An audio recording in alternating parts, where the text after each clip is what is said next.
Hey guys, it's Laura. Welcome back to another video. So today it is time to wrap up all the books that I read in the month of July.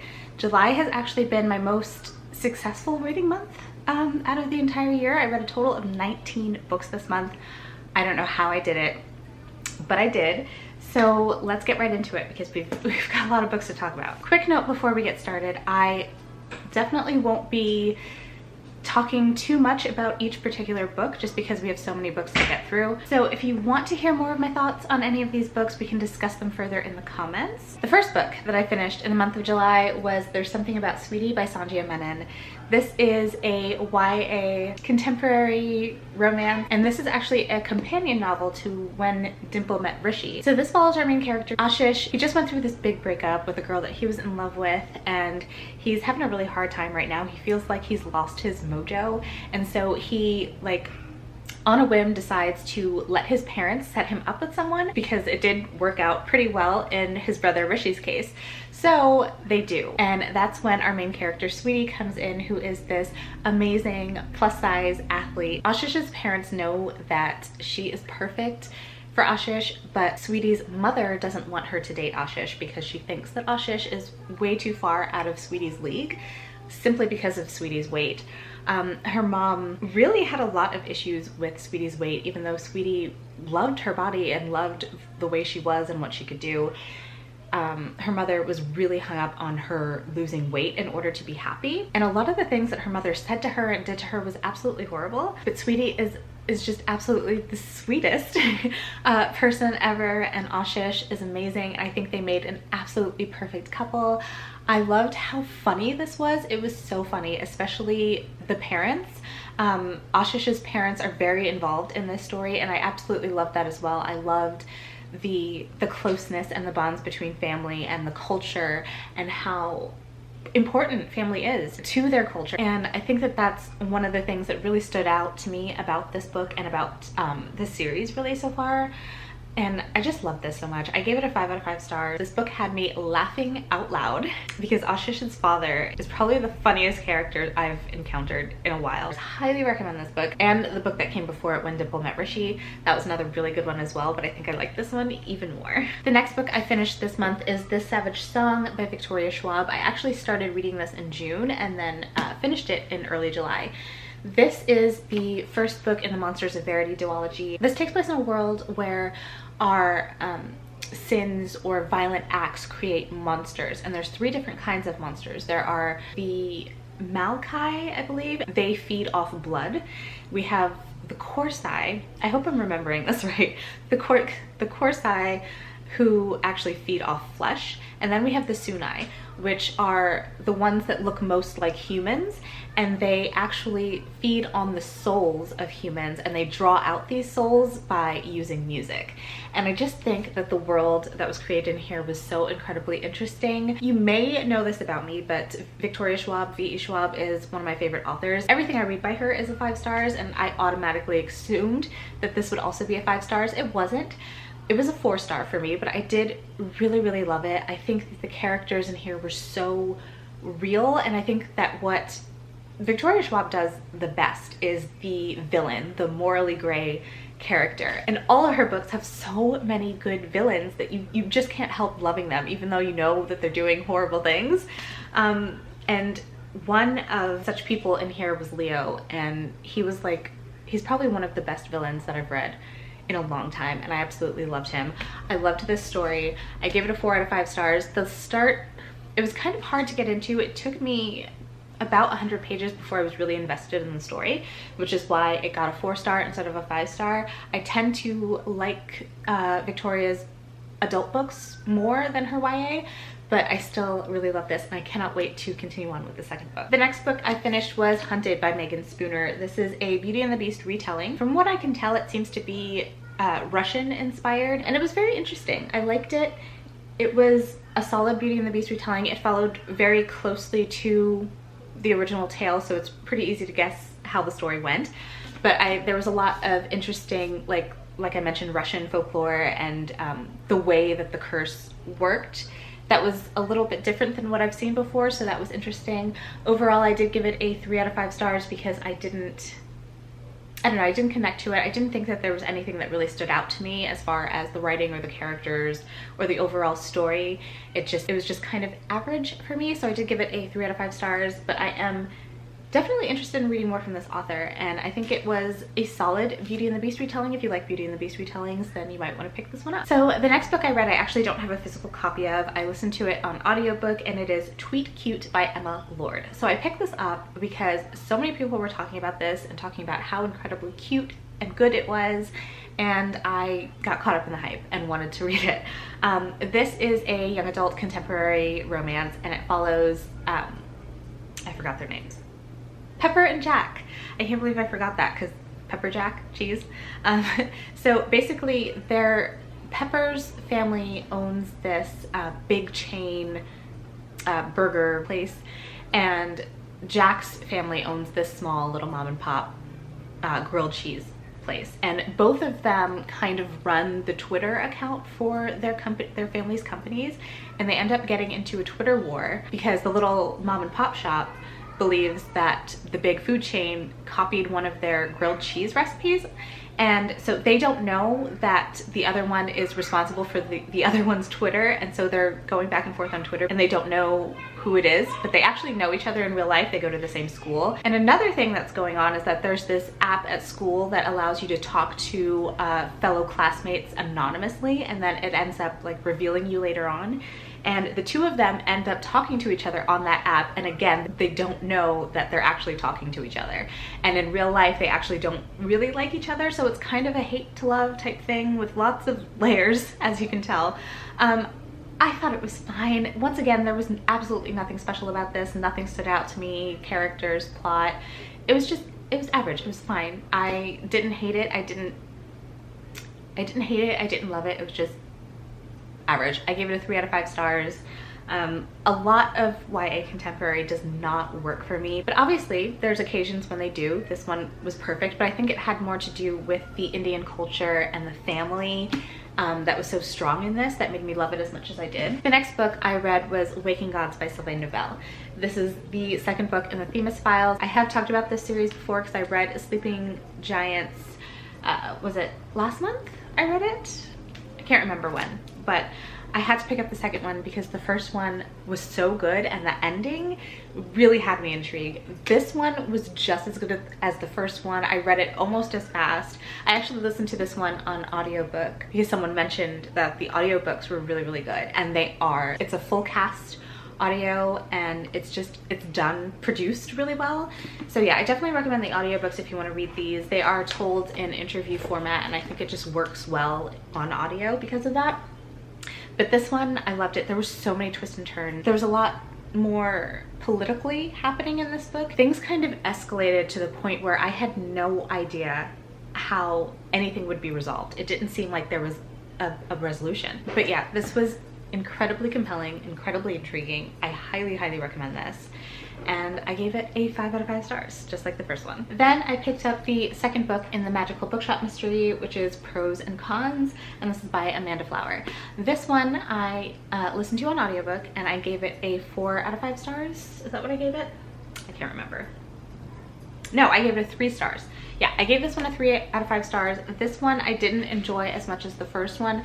The first one, it was such a strong start to the series, not only because of the magical setting of the bookshop, Charming Books, but also the character. I really loved the main character, Violet, and her grandmother, Daisy, and all the people in this small little village in New York. I thought it was so well done. Not only that, the mystery was incredibly well done, because a lot of the times I've noticed with cozy mysteries, the mystery itself tends to be the weakest part, and I don't understand why, but the first one had a very strong mystery. This one did not. The mystery was a little bit weaker. The characters weren't as charming as they were in the first book. It was pretty average as compared to the first one. So I gave it a 3 out of 5 stars, and you'll see later on that I did continue on and it didn't go very well. The next book I read was Scythe by Neil Shusterman. So this is a YA dystopia in which all mankind's problems have been solved. There's no more crime, there's no more hunger, there's no more war, there's no more death. People have actually learned immortality, and not only that, but they are, even when they grow to a certain age, they're able to reset their body to a younger age. So it's this perfect society, supposedly. However, there still is the problem of population control. So in order to control the population, they have what is known as the scythedom. This consists of these scythes that go around gleaning people, is what they call it, instead of killing, to control the population. This is a very honored profession. It's a very serious job, obviously. The scythes are supposed to be very humble, very reserved, and very respectful. However, not all of them are. We are following two young scythe apprentices named Citra and Rowan, and they are both taken on by this particular scythe to learn to become a scythe. However, because of circumstances, it turns out that only one can become a scythe and the other one has to die. So very high stakes, and we get very much into the politics of the scythedom and how it works. This was very, very interesting. I think that Neil Shusterman has some of the most unique, amazing concepts and ideas, and I love the way he explores them. This is really about morality and human nature and power and the abuse of power, and also what the world looks like when there's really no more threat of death, when you know that you could possibly live forever, how that makes you kind of lethargic and lazy and unambitious. And I just loved the themes and the concepts that were brought up in this book. I also really loved the story, and I can't wait to see where it goes next. I ended up giving Scythe a 4 out of 5 stars, and I'm really excited to continue on with the series. Next, I picked up a middle grade, and that is Nevermore, The Trials of Morgan Crow by Jessica Townsend. This was beautiful. I absolutely loved this. So in this book, we are following Morgan Crow, who is a cursed child, and her curse dictates that on her 11th birthday, she will die. However, on the eve of her 11th birthday, this strange man comes in called Jupiter North, and he takes her away to this magical world called Nevermore. He wants her to become a part of the magical Wondrous Society, but in order to become a member of that society, she needs to successfully complete 4 trials. One of the trials involves her knowing her special talent, her special ability, which she doesn't think she has one, which ends up being quite the complication. So yes, this book, that's what this book is about. It is so magical and beautiful, and I listened to this on audiobook. The audiobook narrator is amazing, so I do recommend the audiobook. And as soon as I finished it, all I wanted to do was start over from the beginning. I loved it so much. It was just so charming. It was so whimsical, and it just gave you this amazing, happy feeling. I think that this is an amazing alternative to Harry Potter. There's also a huge grumpy talking cat. I mean, what more could you want? Honestly. Oh, and one more thing. Jupiter North as a character really reminded me of the Doctor, particularly Matt Smith's Doctor, just because of his eccentricities and the way he explained things. It just gave me those vibes, and that just made me so happy and probably endeared me to the story more than anything else. So definitely recommend this. 5 out of 5 stars from me. Absolutely loved it. The next book I read was Wilder Girls by Rory Power. I finally got to this book. This is a young adult horror, and it takes place on this remote island where there's this private school for girls. Raxter's School for Girls. So this disease called the tox rolls through, and the girls have to quarantine themselves within the walls of the Raxter School. And this disease does weird things to their bodies. One of the girls grows an extra spine. One has her eyes fused shut and something seems to be growing behind it. There's all kinds of weird body things happening to these girls, and they have to remain on the island. They're not allowed to break quarantine, and they keep saying that help will come, that a cure will come, but it hasn't. It's basically about them struggling for survival.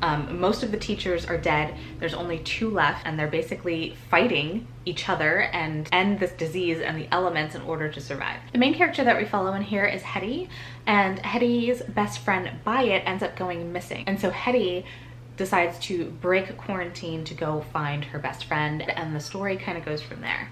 It's way different than what I was expecting. I don't know what I was expecting, but I wasn't expecting this. And I loved it. I honestly really did. It was a little bit of a slow start for me, but once I really got into the story, I thought that it was creepy. I thought that it was incredibly atmospheric. It was realistic. The characters were incredibly real and well developed, and the ending I loved. I know that a lot of people didn't like the ending, or they feel that the ending completely ruined the book for them. It does have a very ambiguous ending, but I think that it was absolutely perfect for the kind of story that it was. I really don't see another way that this could have ended. So I really enjoyed this, and I gave it a 4 out of 5 stars. I think the only reason why it wasn't a 5 stars is because of the beginning and how long it took me to get into the story. But overall, I really enjoyed this. I think this is Rory Power's debut, if I'm not mistaken, and I'm so excited to see where she goes from here. I'm dying to read her second book that just came out, Burn Our Bodies Down. I really enjoyed this, more than I thought I would because of all the mixed reviews that I was getting. So 4 out of 5 stars, and I highly recommend. The next book I read is Get a Life, Chloe Brown by Talia Hibbert. I listened to this on audiobook. I loved this. This is a contemporary adult romance, and it follows Chloe Brown, who is this Black plus-size character who deals with chronic pain, and I thought that the representation of that was done really well. I felt that Chloe as a main character was very authentic. She ends up having like this near-death experience, this brush with death, and so she decides to make a list, a Get a Life list, which is basically her branching out on her own and trying these different experiences, trying new things, and trying to get a life. And she ends up moving out on her own, and the superintendent of her building, Red, is this big tattooed guy who is just this complete cinnamon roll on the inside, and she ends up roping him into helping her accomplish her list. And this was so perfect. The two of them, I absolutely loved their dynamic. I loved their banter back and forth because at first they don't really like each other, but they are both very attracted to each other physically. I loved them working through their problems and communicating and getting past their insecurities to help each other be better people, and I just thought it was perfect. So incredibly healthy and realistic, and it was also very sexy.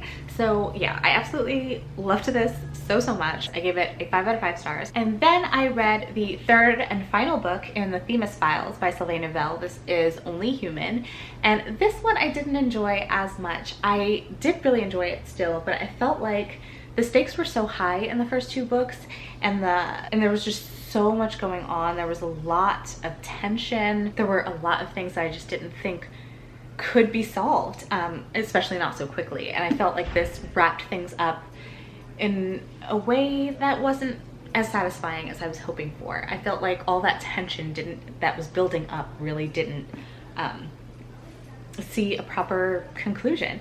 But that being said, I still gave this a 4 out of 5 stars. I still really enjoyed it. I think that even though that this is the weaker of the 3 books, this series overall is amazing. Okay, and then the reading rush happened, and I did do a vlog for that, so I'm not going to talk about these too much here. I will refer you to that vlog if you want to hear more on my thoughts on these. But these are the books that I finished during that week. So we've got Vox by Christina Dalsher, which I gave a 3 out of 5 stars. Then we've got The Lion, the Witch, and the Wardrobe by C.S. Lewis, which I gave a 3 out of 5 stars. We've got Murders and Metaphors by Amanda Flower, which is the 3rd book in the Magical Bookshop mystery. I gave it a 2 out of 5 stars. Then I read The Monster of Ellenhaven, and I gave this a 2 out of 5 stars, which made me really sad. I read The Housekeeper and the Professor, which I absolutely loved, and I gave it a 5 out of 5 stars.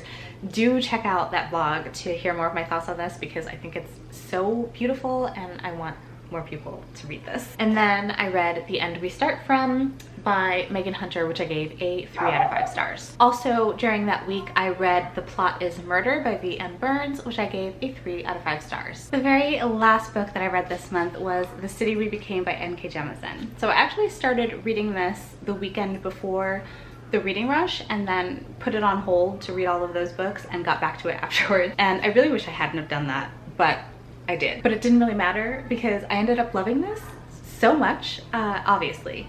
So it's kind of difficult to explain this, but basically the concept is that cities have soul, that cities are living, breathing things, and once they develop enough, they are born and become real.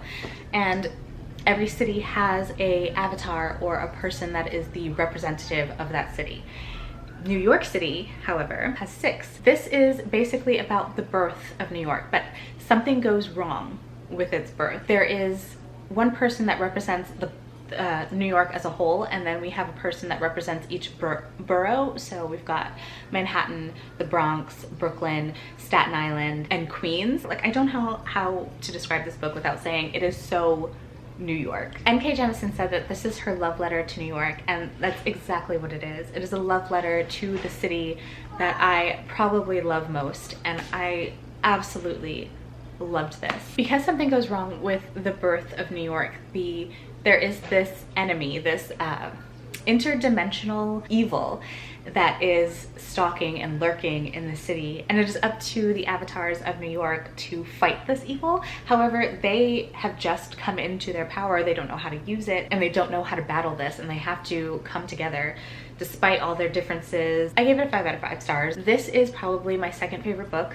of the year so far. I loved it so much. I don't know what else to say. I haven't properly gathered my thoughts because, like I said, this was the last book I read, and I read it on the very last day of the month, and I'm still trying to